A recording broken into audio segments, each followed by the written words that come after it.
Next हमारा जो topic है बड़ा इम्पोर्टेंट टॉपिक है जिसको हम कहते हैं मांगलिक, यानी एक ऐसा योग जो मार्स की वजह से लगता है। मार्स जो है एक ऐसा प्लैनेट जिसको हम देखते हैं जो रिप्रेजेंट करता है किसी भी जायचे के अंदर अगली नस्ल की प्रोडक्शन को। एक तो हम दूसरे घर से देखते ही देखते हैं, लेकिन फॉर एग्ज़ाम्पल एक एयरपोर्ट है, हमें पता है कि उस एयरपोर्ट से आप जहाज़ में बैठेंगे तो कहीं चले जाएंगे, लेकिन वो जो जहाज़ है जिसने लेके जाना है उसका होना भी तो ज़रूरी है ना, कि खाली एयरपोर्ट है, रनवे है, लेकिन वहाँ पे कुछ भी नहीं है। तो यहाँ पर जो प्लैनेट है जो रिस्पॉन्सिबल होता है किसी भी जायचे में अगली नस्ल की प्रोडक्शन के लिए, ख़ानदान में वसअत इजाफ़े के लिए, उसको हम मंसूब करते हैं मार्स के साथ। और अक्सर लोगों को ये सुनने में मिलता है कि लड़का हो लड़की हो, आपकी शादी नहीं हो रही क्योंकि आप मांगलिक हैं। बता दिया जाता है कि जी आप मांगलिक हैं, ये समझ ही नहीं आती आखिर क्यों हैं। आज की इस क्लास के अंदर सबसे पहले हम लोग पढ़ेंगे कि इसकी कंसिडरेशन को, कि किन किन हाउसेस में मार्स मौजूद हो, चाहे कोई भी असेंडेंट है, कोई भी असेंडेंट है। अब इसके लिए दोस्त दुश्मन की कोई बात नहीं है, कोई भी असेंडेंट है। फिर इसकी कैंसलेशन भी होती है कि ज़रूरी नहीं है कि अगर एक बंदा मांगलिक है और वो कहे जी मेरी शादी तो 15 साल पहले हो गई थी, आप कह रहे हैं कि जी है ही नहीं, तो हो सकता है उसके जायचे में वो जो मांगलिक है, जैसे हमने शुभ कतर और पाप कतर पढ़ा था, तो इसी तरह जो मांगलिक योग है उसको भी किसी न किसी अंदाज में कतर यानी कैंसलेशन मिलती है। सबसे पहले हम इसकी कंसिडरेशन पढ़ते हैं कि मार्स, ये कहा जाता है कि जी मार्स जिनके जायचे में हो इनकी 28, 29, 30 साल से पहले शादी नहीं होती, या हो जाए तो उसके बाद शादी में प्रॉब्लम्स रहती हैं, ख़त्म हो जाती हैं, या शादी के बाद हस्बैंड वाइफ जो हैं उनमें से कोई एक आधा जो है वो एक्सपायर भी हो सकता है, ऐसा होता है।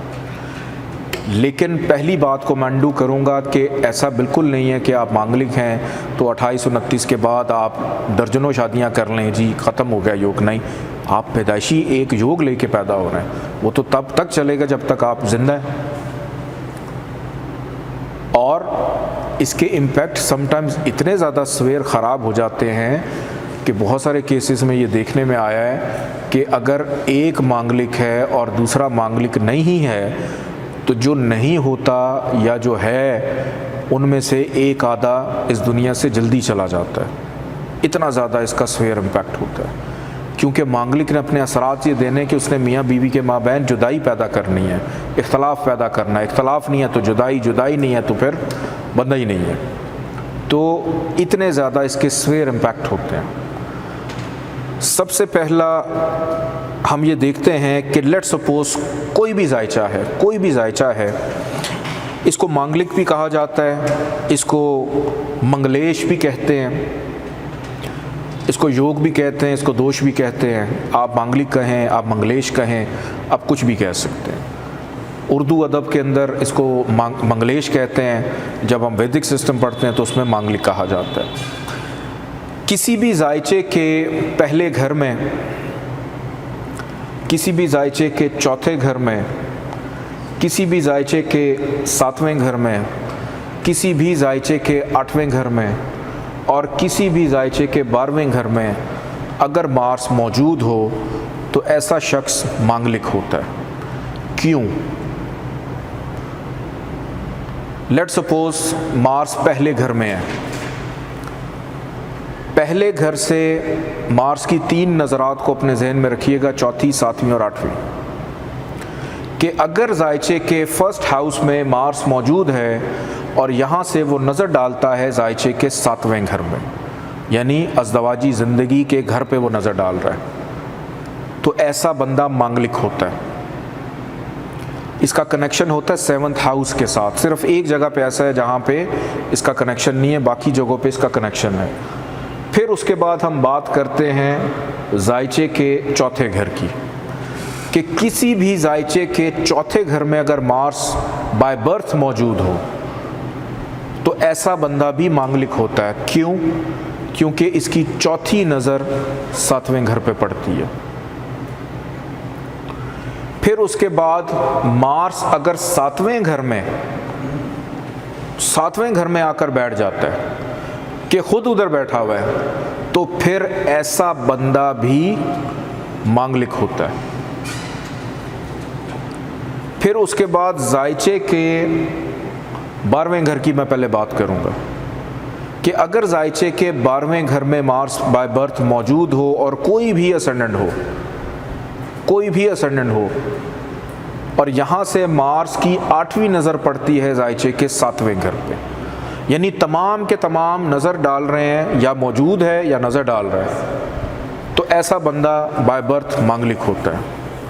कि ऐसे अफराद की शादी में प्रॉब्लम मतलब है ही बेसिकली, नस्ल बढ़ने में प्रॉब्लम है। अब पीछे बचा जायचे का 8वां घर। 8वां घर जो है, अगर मार्स जायचे के 8वें घर में आ जाए तो यहाँ पर भी साहिब जायचा मांगलिक हो जाता है। इसकी 2 रीज़न्स हैं। पहली रीज़न, क्योंकि मौत का घर है। दूसरी रीज़न कि यहाँ पर ह्यूमन बॉडी के जो ऑर्गन्स हैं उसका ताल्लुक भी 8वें घर से होता है।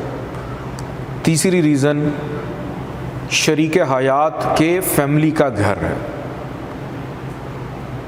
तो अगर जैसे अभी हम 67 में पढ़ रहे थे कि मून के 8वें पे आ जाए, तो इसी तरह 7वें घर से एक घर आगे नहस घर में अगर मार्स आके बैठ जाए, यानी मौत का घर में, अगर बीमारी के घर में है नहीं, अगर 12वें में है, खर्चे में, कोई इशू नहीं है, लेकिन 8वें घर में जब आ जाता है ना, तो यहाँ पे तो बहुत सीवियर इम्पैक्ट देता है, सबसे ज़्यादा ख़राब असरात देता है।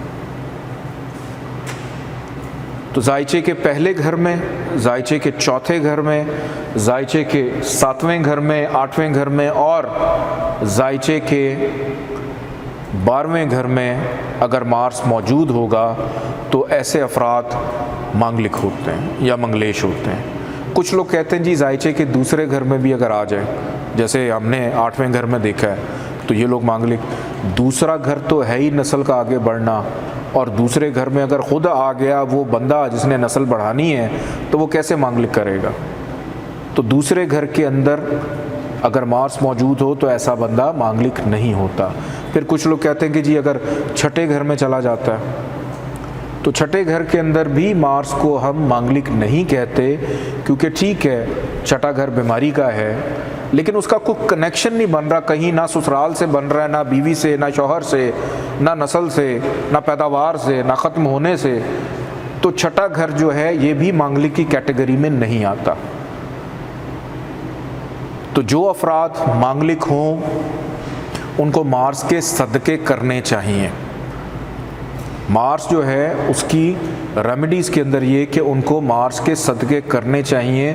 अगर शादी नहीं हो रही है, आप 1 से 2 नहीं हो रहे हैं, 2 से आगे 3-4 नस्ल नहीं बढ़ रही है, तो आपको फिर मार्स की रेमेडी करनी है। 12th हाउस में मार्स अगर मौजूद हो तो यहाँ से इसकी 8वीं नज़र पड़ती है 7th हाउस पे, तो इस वजह से इसका कनेक्शन हो जाता है 7th हाउस से। तो ऐसे अफराद मांगलिक होते हैं अगर 12वें घर में मार्स मौजूद हो, यानी कहीं सवाए 8वें घर को छोड़ के मार्स जायचे में कहीं से भी बैठ के नज़र डाल लेना 7वें घर पे, तो वो बंदा मांगलिक है। ये तो होगी कंसिडरेशन कि जी हमने पढ़ लिया कि ऐसे बंदे, आप में से 80% लोग कहते होंगे ये तो मैं भी मांगलिक हूँ, मेरी तो 6 शादियाँ ओपन हैं, 4 मैंने छुपके की हुई हैं, ये कैसे हो गया? तो अब हम जाते हैं इसकी कैंसलेशन की तरफ। उसके कुछ पॉइंट्स हैं। एक सबसे पहला पॉइंट ये है, ये आपको बुक्स में नहीं मिलेगा, कि मैं आपको पहला पॉइंट बताता हूँ। सबसे पहला पॉइंट ये कि अगर मेल और फीमेल दोनों मांगलिक हों तो तब ये योग कैंसिल हो जाता है, कि दोनों एक जैसे हों। कि लड़के के जायचे में कहीं से भी मार्स मांगलिक की पोजीशन में है और लड़की के जायचे में भी मार्स कहीं से मांगलिक की पोजीशन में है, तो ये योग कैंसिल हो जाता है। दोनों एक ही जैसे,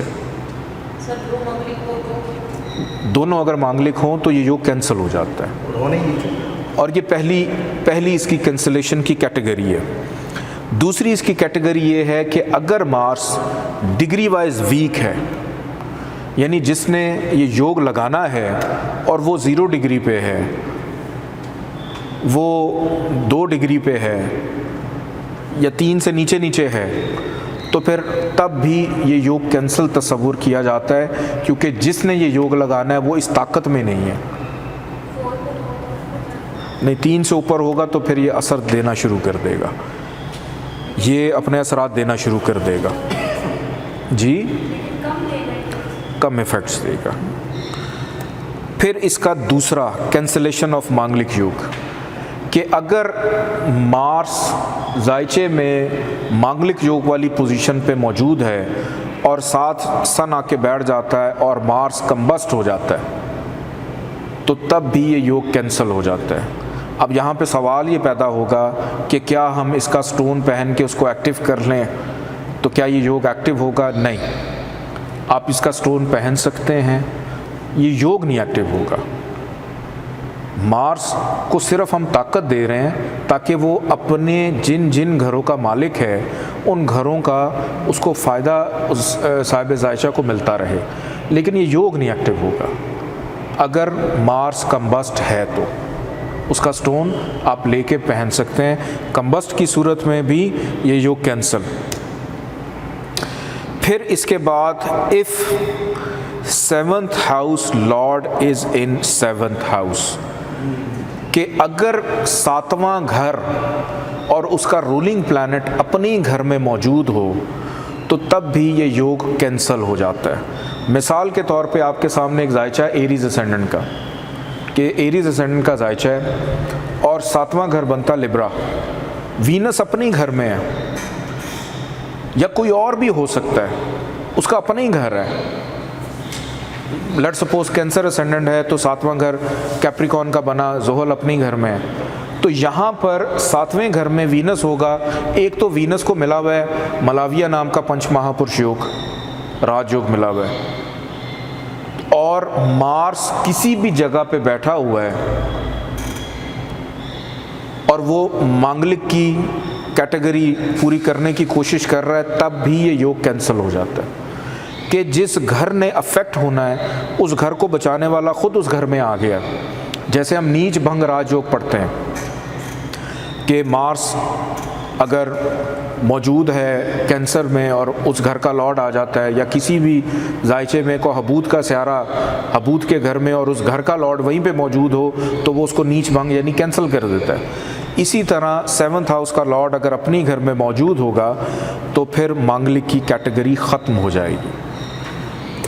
अगला point, if 7th house Lord aspect on 7th house, कि पहले तो हमने पढ़ा कि उस घर में मौजूद है, लेकिन किसी भी जायचे के अंदर 7वें घर का हाकिम स्यारा 7वें घर को खुद देख रहा है, नज़र डाल रहा है। फॉर एग्ज़ाम्पल, ये आपके पास कैंसर असेंडेंट का जायचा है, कैंसर असेंडेंट का जायचा है, और यहाँ पर ये जायचा मैं क्यों आपके सामने लेके आया हूँ, इसके अंदर 2 पॉइंट्स हैं, आप लोगों ने नोट करना है। सबसे पहली बात ये कि इस जायचे में लेट सपोज जोहल बैठा हुआ है 10वें घर में, और यहाँ से अगर कोई बंदा मांगलिक है, जोहल की 10वीं नज़र पड़ती है 7वें घर पे, यानी अपने ही घर को देख रहा है। कि कोई प्लैनेट कहीं पे बैठा और अपने घर पे नज़र डाल दे तब भी ये योग कैंसिल हो जाता है। बट एक चीज़ जो अभी तक आपकी नज़र से नहीं गुजरी, इसी जायचे में जोहल है हबूत का, कि अपने घर का जो हाकिम स्यारा है वो हबूत का है, नीच है। 10वें घर में कैंसर असेंडेंट के अंदर सैटर्न को हबूत होता है, तो तब क्या करेंगे? तो तो जिसने अपने घर को बचाना था वो खुद बेचारा ज़ेर आताब है, तो फिर इस कैफियत में ये योग कैंसिल नहीं होता। ये उस वक्त कैंसिल होता है जब वो हबूद का ना हो या कम्बस्ट ना हो, कि कहीं पे भी बैठा है और वहाँ पे वो बेचारा कम्बस्ट हो जाता है, तो वो कैसे अपने घर को बचाएगा जबकि उसी में ताकत नहीं है, वो खुद बाउंड है बुरे असरात देने के लिए, तो फिर तो दुश्मन उस पर गालिब रहेगा। अब इसके बाद आगे बढ़ते हैं। If Jupiter is not debilitated and its aspects और प्लेस्ड इन 7th हाउस, कि किसी भी जायचे में जुपिटर अगर हबूद का नहीं है, भले वो जायचे के लिए एंटी क्यों ना हो, और जुपिटर जो है वो 7वें घर पे नज़र डाल दे या 7वें घर में आके बैठ जाए, तब भी ये योग कैंसिल हो जाता है। क्यों? क्योंकि जुपिटर जो है एक वाहिद प्लैनेट है जो एक औरत के लिए मर्द का सुख और मर्द के लिए औरत का सुख इसको रिप्रेजेंट करता है। इसका ताल्लुक़ नसीब कुशाई से है, इसका ताल्लुक़ खैर व बरकत से है। पहला पॉइंट क्या था? इफ़ जुपिटर इज़ नॉट डिबिलिटेटेड, कि अगर जुपिटर हबूद का नहीं है, बाउंड नहीं है, वो भले एंटी हो, वो भले मेलेफिक हो, लगन का दुश्मन हो, लेकिन अगर 7वें घर में आ जाता है या कहीं से भी बैठ के 7वें घर पे नज़र डाल देता है, तो फिर मांगलिक योग की जो कैटेगरी है वो कैंसिल हो जाती है। जी, जुपिटर की अगर डिग्री वीक होगी तो डिग्री वीक एक ऐसा पॉइंट है वो किसी भी योग और दोष पे एप्लीकेबल नहीं होता। फिर इस चीज़ को आप अपने जहन में रखें।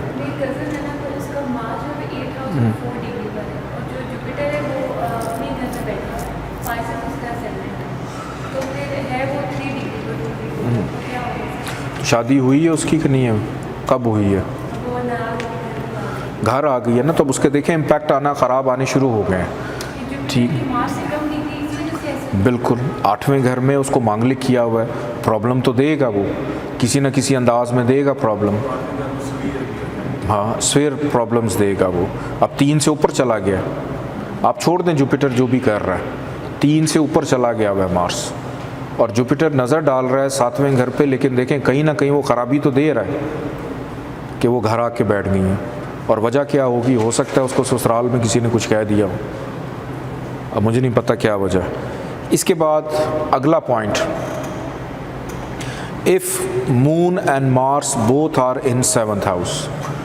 आप लोगों ने पढ़ा था कि किसी भी जायचे में मून और मार्स अगर इकट्ठे हो जाएं तो एक योग लगता है जिसको हम कहते हैं महालक्ष्मी योग। महालक्ष्मी योग, तो मून और मार्स को अगर 7वें घर में इकट्ठे हो जाएं तो फिर भी ये योग कैंसिल हो जाता है कि मार्स अगर 7वें में है और मून भी आके प्लेस्ड है साथ। लेकिन दोनों में से ये ज़रूर देख लीजिएगा कि कोई हबूद का ना हो, कोई ख़राब ना हो, कोई गरूब ना हो, डिग्री वाइज ठीक होने चाहिए दोनों। ये जो शराइत हैं डे 1 से, वो डे 1 से रहेंगी।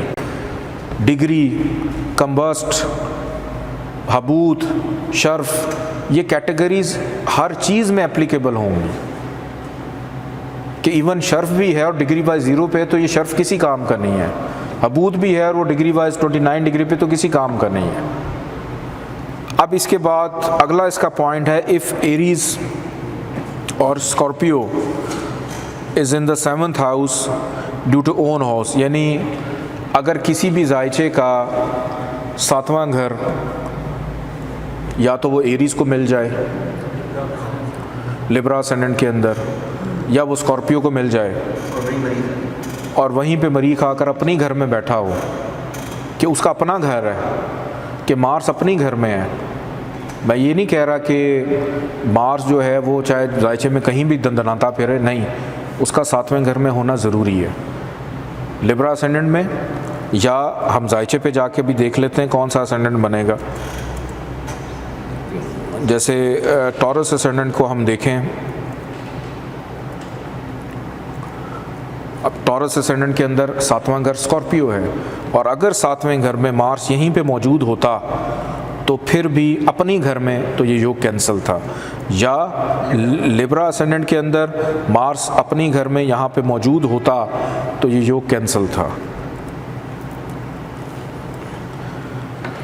If Mars exalted in 7th house, कि अगर 7वें घर में मार्स को शर्फ मिल जाए, और ये शर्फ इसको तभी मिलता है जब असेंडेंट कैंसर हो। कैंसर असेंडेंट में ज़ोहल अगर 7वें घर में आ जाए तो इसको यहाँ पे 2 चीज़ें होती हैं, एक तो शर्फ मिलता है, दूसरा इसको रुचक नाम का पंच महापुरुष योग मिलता है। तो ये 2 खुसूसियत अच्छी होने की वजह से यहाँ पर भी कैंसलेशन हो जाती है मांगलिक योग की। तो ये हमारा टॉपिक था मांगलिक के हवाले से। इसकी कंसिडरेशन हमने पहले पढ़ी, फिर हमने इसकी कैंसलेशन पढ़ी है, और अब इसके बाद हमारा आज का लास्ट टॉपिक है जिसको हम पढ़ने जा रहे हैं, वो है महादशा पीरियड एंड इट्स टाइमिंग्स।